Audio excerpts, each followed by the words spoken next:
I think something that people forget is that Sony PlayStation isn't just the PlayStation brand. That Sony as a company makes a lot more things besides just video games, besides just the consoles, and PlayStation is just like a subsection of Sony. Granted, PlayStation is the largest part of Sony's portfolio, but it isn't the only thing they do, and it's evident with their technology. Sony has their headbuds, their earphones, they have this new Project Q, they have their VR technology. So in this video, I kind of just want to talk about my thoughts on Project Q, this new PlayStation handheld, and a little bit about VR as well. Hey there, you guys. My name is Christian. Do me a favor, like the video if you guys enjoy the video. Please consider subscribing, as it does help me out tons. And without a further ado, let's get into this video. First things first, let's get into this Project Q handheld thing. So if you guys do not know what this is essentially if you got a DualShock controller, you broke it into two halves, and you slap the screen in the middle. It has all the technology of your DualSense controller, so like the haptic feedback, the adaptive triggers, all that jazz. You just throw a screen in the middle. That way you guys can play your games from your PS5 remotely onto the tablet. What remote play is that you have to have the PlayStation 5 on and using the same Wi-Fi as this tablet. So you essentially have to be in the same vicinity. That way you can play your PlayStation 5 games on like a little tablet screen instead of on your big TV. And a lot of people are wondering, why the hell is this a thing? What need does it solve? And I think what people forget is that a lot of times technology doesn't really serve a need. There are things called luxury items, and this Project Q thing is going to be just a luxury item. I don't think PlayStation plans on selling a whole bunch of these. I mean, they all had a 50-second trailer showcasing this thing for a little bit. It wasn't really like a big moment in the PlayStation showcase. It was just like, oh, by the way, we have this coming out if you guys are interested. And yeah, most people aren't going to be interested, and that's perfectly fine. I'm somewhat interested. I think I would buy it for the right price. I don't think I would buy it just as it is.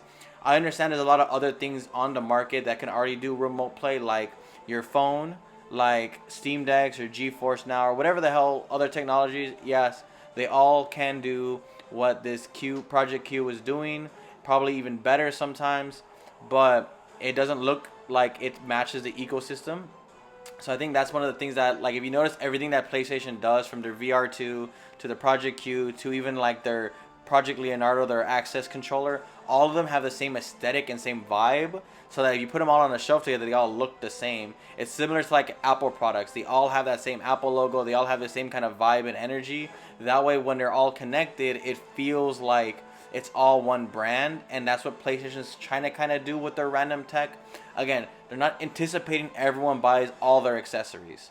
What they are saying though is that you can, and we have these options for you too, so that everything matches, everything works seamlessly, and are built for each other. And I get it. That's not everyone cares about that. I do like remote play, and I do not like remote playing off my phone. It doesn't feel good. I don't have a Steam Deck or the G Cloud Now or whatever, and I don't really have an interest in buying those, to be honest. So if this is priced right, I might get into it. I might give it a shot, because I do use remote play. I just don't really love to use it, but it is something that I use every now and again. All right, now let's talk about PSVR2. I think this is very interesting because I think the VR technology is really, really interesting and really, really cool. And it offers a different kind of experience aside from games, aside from what you can do with just a controller in your hand. And I do appreciate that a lot. I will say, however, though, that there's not been a single game out there that I feel like I need to play. And I feel like that's the issue.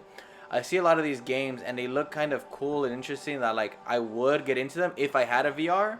But the fact that the PSVR 2 specifically is more expensive than the PlayStation 5, the fact that there's not a single game that I could say, yes, I need to get that game, I need to play that game. Like when I got the PS5, it's because there was upcoming games that I wanted to play, that I must play, and I wanted to play them at the best possible way. The VR doesn't really offer that kind of experience for any game. I think overall the technology inside PSVR 2 is very amazing. Some of the games look interesting and like games that I would pick up, but there's no game that means I have to pick up the PSVR 2, and that's kind of the problem. And I feel like, I don't know, I like that PlayStation is trying to invest. I just don't really trust that they're going to invest heavily into it, because a lot of people, I don't know if people understand this or not, but PlayStation likes to focus very heavily on the mainstream audience, and VR isn't really mainstream yet. There's not a whole lot of money in it, and there's not a whole lot of people interested in developing their games for it. Because you're going to develop your game, you want to develop your game in a way where it's going to sell the most. And even if you're interested in selling a VR game, is it really going to sell as much as you would make if you sold just a regular game? So I don't know. It's very interesting, and I applaud their efforts.